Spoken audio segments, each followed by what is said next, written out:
നമസ്കാരം. ഇന്നത്തെ ന്യൂസ് പോഡ്കാസ്റ്റിലേക്ക് എല്ലാ ശ്രോതാക്കൾക്കും സ്വാഗതം. വാർത്തകളുമായി ഞാൻ മയ.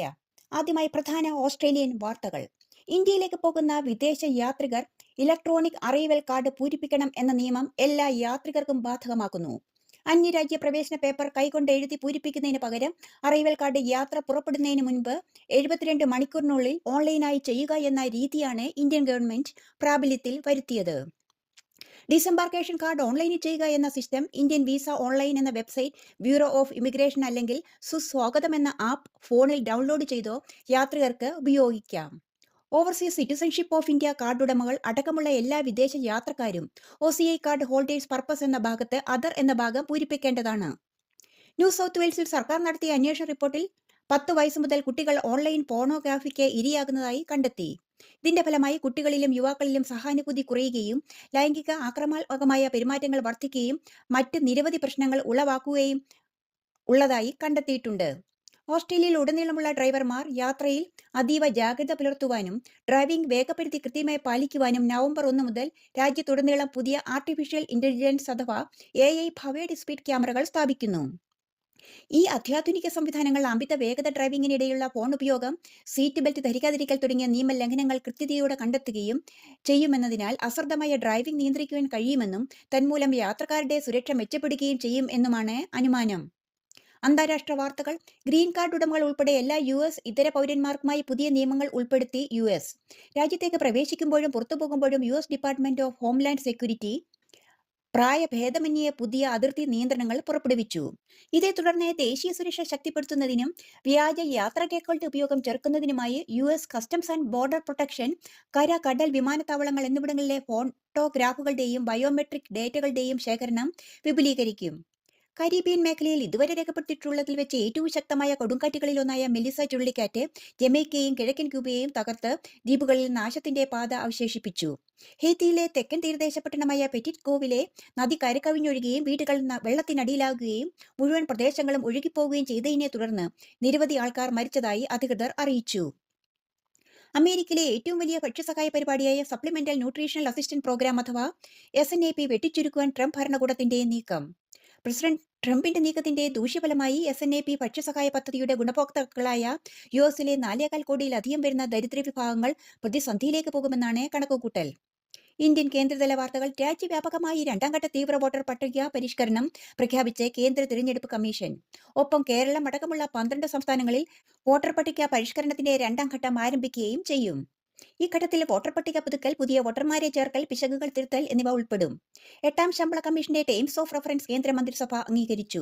പിന്നാലെ കമ്മീഷനെയും ചെയർപേഴ്സണെയും തിരഞ്ഞെടുത്തു. മുൻ സുപ്രീം കോടതി ജഡ്ജി രഞ്ജന പ്രകാശ് ദേശായിയെ 8ാം ശമ്പള കമ്മീഷനെ ചെയർപേഴ്സണായി നിയമിച്ചു. 7ാം ശമ്പള കമ്മീഷൻ നടപ്പിലാക്കിയതിനു ശേഷം ജീവനക്കാരുടെ ശമ്പളം വർദ്ധിപ്പിക്കുവാൻ ഉപയോഗിക്കുന്ന അതേ ഫോർമുലയുടെ അടിസ്ഥാനത്തിലായിരിക്കും 8ാം ശമ്പള കമ്മീഷൻ പ്രകാരമുള്ള ശമ്പള വർധനവ് എന്ന് പ്രതീക്ഷിക്കുന്നു. സുപ്രീം കോടതിയിലെ മുതിർന്ന ജഡ്ജിയായ ജസ്റ്റിസ് സൂര്യകാന്ത് ഇന്ത്യയുടെ 53ാമത്തെ ചീഫ് ജസ്റ്റിസായി നിയമിതനായി. ചീഫ് ജസ്റ്റിസ് BR ഗവായിയുടെ കാലാവധി പൂർത്തിയായ ശേഷം നവംബർ 24-ന് ശ്രീ സൂര്യകാന്ത് സ്ഥാനമേൽക്കും. 2027 ഫെബ്രുവരി 9 വരെ അദ്ദേഹം സേവനമനുഷ്ഠിക്കുമെന്നുമാണ് അറിയുവാൻ കഴിയുന്നത്. തെക്കേ ഇന്ത്യൻ നാട്ടുവാർത്തകൾ. ഇരുമുടി കെട്ടുനിറച്ച് ശബരിമല ദർശനം നടത്തി രാഷ്ട്രപതി ദ്രൗപദി മുർമു. പ്രത്യേകം വാഹനത്തിൽ ശബരിമലയിലെത്തിയ രാഷ്ട്രപതിക്കൊപ്പം അംഗരക്ഷകരും ഇരുമുടി കെട്ടേന്തി 18ാം പടി കയറി. നേരത്തെ പമ്പയിലെത്തിയ രാഷ്ട്രപതി അവിടെ നിന്നും കെട്ടുനിറച്ച് കൊടിമരച്ചൂട്ടിലെത്തിയപ്പോൾ തന്ത്രി കണ്ഠരർ മഹേഷ് മോഹനർ പൂർണ്ണ കുംഭം നൽകി സ്വീകരിച്ചു. ലോകത്തിന്റെ വിവിധ ഭാഗങ്ങളിൽ താമസിക്കുന്ന കേരളത്തിൽ നിന്നുള്ള പ്രവാസി സമൂഹത്തിന് സമഗ്രമായ ആരോഗ്യ അപകട ഇൻഷുറൻസ് പദ്ധതി നടപ്പിലാക്കും. നോർക്ക കെയർ എന്ന പേരിട്ടിരിക്കുന്ന പദ്ധതിയുടെ ലക്ഷ്യം സംസ്ഥാനത്തെ 500-ലധികം ആശുപത്രികൾ ഉൾപ്പെടെ രാജ്യത്തെ ഏകദേശം 16,000 ആശുപത്രികളിലൂടെ പ്രവാസി മലയാളികൾക്കും അവരുടെ കുടുംബാംഗങ്ങൾക്കും പണരഹിത ചികിത്സ ഉറപ്പാക്കുക എന്നതാണ്.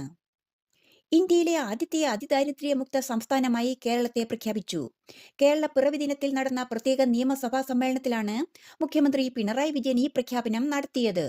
ലൈഫ് ഭവൻ പദ്ധതിയിലൂടെ 4,70,000 വീടുകൾ യാഥാർത്ഥ്യമാക്കിയെന്നും ജനം സന്തുഷ്ടരാണെന്നും തിരുവനന്തപുരം സെൻട്രൽ സ്റ്റേഡിയത്തിൽ നടന്ന പരിപാടിയിൽ കേരള മുഖ്യമന്ത്രി ജനങ്ങളെ അഭിസംബോധന ചെയ്ത് പറഞ്ഞു. 2025 നവംബർ 1 ഇന്ത്യ ചരിത്രത്തിലെ പുതിയ ഒരു നാഴികക്കല്ല് പിന്നിട്ട കൊച്ചു കേരളം 100% സാക്ഷരത, ഡിജിറ്റൽ സാക്ഷരത, എല്ലാ വീടുകളിലും വൈദ്യുതി എന്നിവ നേടിയ രാജ്യത്തെ ആദ്യത്തെ സംസ്ഥാനം എന്ന് അറിയപ്പെടാൻ പോകുന്നു. കാത്തിരിപ്പിനൊടുവിൽ എറണാകുളം ബംഗളൂരു വന്ദേഭാരത് ഷെഡ്യൂൾ പുറത്തുവിട്ട് റെയിൽവേ. ബംഗളൂരു സ്റ്റേഷനിൽ നിന്നും എറണാകുളത്തേക്ക് സർവീസ് നടത്തുന്ന വന്ദേഭാരത് എക്സ്പ്രസ് ട്രെയിനിന് ആകെ 7 സ്റ്റോപ്പുകളാണ് ഉള്ളത്. എന്നാൽ പ്രതീക്ഷിച്ചതുപോലെ തന്നെ പാലക്കാടും തൃശൂരും മാത്രമായി കേരളത്തിൽ 2 സ്റ്റോപ്പുകൾ മാത്രമാണ് ബംഗളൂരു വന്ദേഭാരതിനുള്ളത് എന്നത് കേരളത്തിന് നിരാശാജനകമാണ്. കായിക വാർത്തകൾ. ICC ക്രിക്കറ്റ് കിരീടത്തിനായുള്ള ഇന്ത്യയുടെ ദീർഘകാല കാത്തിരിപ്പ് സജീവമാക്കി ഇന്ത്യൻ വനിതകൾ. നവി മുംബൈയിലെ ഡോക്ടർ ഡിവൈഎസ്എൽ 5 വിക്കറ്റിനെ പരാജയപ്പെടുത്തി. ജെമിമ റോഡ്രിഗസ് മികവിലാണ് ഇന്ത്യ 3ാമത്തെ വനിതാ ലോകകപ്പ് ഫൈനലിലേക്ക് കുതിച്ചത്. ഹർമൻപ്രീത് കൗറിന്റെ നേതൃത്വത്തിലുള്ള ഇന്ത്യൻ നിര ആഞ്ഞുപിടിച്ചപ്പോൾ അവസാനിച്ചത് ഓസ്ട്രേലിയയുടെ 16 മത്സരങ്ങളിലെ പരാജിത ലോകകപ്പ് കുതിപ്പായിരുന്നു. ആദ്യ ബാറ്റ് ചെയ്യുവാൻ തീരുമാനിച്ച ഓസ്ട്രേലിയയ്ക്ക് തുടക്കത്തിൽ തന്നെ തിരിച്ചടി ഉണ്ടായി. ഓസ്ട്രേലിയക്കെതിരായ ചരിത്ര വിജയം കൊയ്ത വനിതാ ക്രിക്കറ്റ് ടീമിനെ Indian star batter Virat Kohli അകമഴിഞ്ഞ് പ്രശംസിച്ചു. ഓസ്ട്രേലിയക്കെതിരായ 2ാം T20യിൽ ഇന്ത്യൻ പുരുഷ ടീമിന് 4 വിക്കറ്റിന്റെ തോൽവി. ടോസ് നഷ്ടപ്പെട്ട് ആദ്യം ബാറ്റ് ചെയ്യുവാനിറങ്ങിയ ഇന്ത്യക്ക് അപ്രതീക്ഷിത തിരിച്ചടിയാണ് ബാറ്റിംഗിൽ നേരിടേണ്ടി വന്നത്.